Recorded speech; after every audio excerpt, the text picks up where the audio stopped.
Hello everyone, welcome to Let's Talk Trends. I'm Dawn, Content and Communications Lead of Lion Global Investors. Thank you so much for being with us here today. Joining us on this episode is Chu Toh Chieh, our Senior Fund Manager and Co-Head of Fixed Income. He has 28 years of fund management experience in this industry, managing various portfolios in fixed income markets, including Asian bonds, Asian convertibles, and emerging market debt. With such a wealth of experience, it is indeed our pleasure to have him on the show today to delve into the bond space. Welcome, Toh Chieh. Thanks, Don. Great to be here. What a whirlwind we have in March in the banking sector. In the US, we saw the collapse of Silicon Valley Bank and Signature Bank. In Europe, UBS took over Credit Suisse. There's now a huge magnifying glass placed on the balance sheet liabilities of the banks that could have been affected by the sizable rate hikes we've seen over the past year. To give our listeners some context, as you know, the Fed has been aggressively raising rates in their battle against inflation, would have hence resulted in some of the duration mismatch issues we are seeing today. With inflation likely to be above target, growth concerns now back in the driving seat. Central bankers seemingly in a rock and a hard place now, battling inflation and growth, rate hiking and credit tightening. So how do you think about the path of interest rate trajectory now?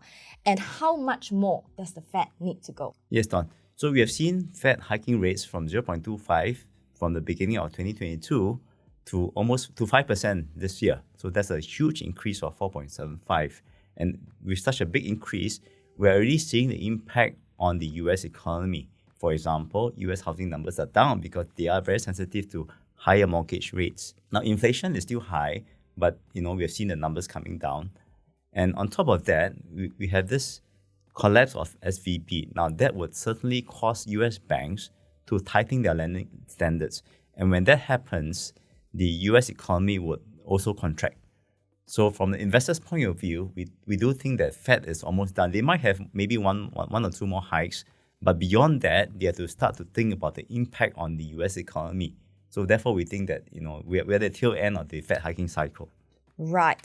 Okay, many thanks. So now let's zoom into the second most discussed topic recently, which is the Credit Suisse AT1 bond writedown, which I think have taken many investors by surprise. So just to give some background, after the financial crisis in 2008, European banks have issued a bunch of what we call additional Tier 1 capital securities or contingent convertibles or AT1s or CoCos. A lot of investors have thought that AT1s are senior to equity in the event of a corporate failure. However, in this case, shareholders will receive compensation while AT1 bondholders have to forfeit their capital, which has caused a widespread panic, especially in the AT1 bond market. So are we worried about a widespread contagion, and how do we feel about the Asian bond markets right now? So in the case of Credit Suisse, you have the AT1s getting wiped out, but at the same time, the equity holders are still there. So that is very different. Now, after that, the various central banks, the ECB, the Bank of England, even Singapore MAS and HKMA, they've all come out to say that the AT1 will only bear losses after equity gets hit. Yes. Right. So that's a normal course of action. And that has given assurance to the market. Now, ever since then, of course, we've seen the impact on AT1 bonds. Bond prices have come off. Not only are AT1s lower, the Tier 2 bonds, which is ranked one notch higher than AT1s, the bond prices have also weakened. But that said, we are seeing some recovery. Now, of course, the AT1s will take a longer time to recover.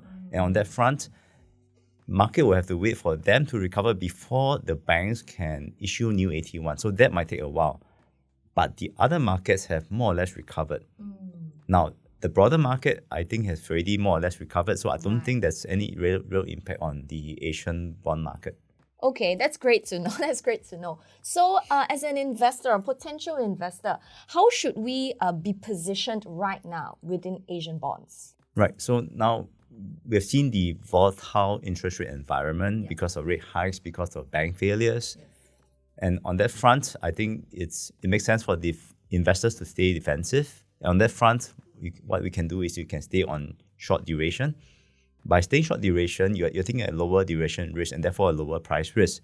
Now, on top of that, right now you have an inverted yield curve, meaning that when you buy the shorter end of the curve, you get higher yield compared to if you were to buy longer.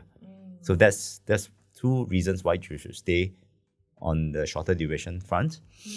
And given the potential recession risk, one should think about the impact of such a risk on your credit quality, right? So on that front, if you stay at the investment grade quality bonds, I think that should be fine. In terms of interest rates, we've mentioned, we think that Fed is mainly done, so I won't be too worried about higher interest rates. Okay, so just to summarize, you think that we are at the end of the rate hiking cycle, but obviously given the huge volatility in the market we have seen, especially in the first quarter, investors should stay defensive, and we like short duration and we like high quality bonds. That's right.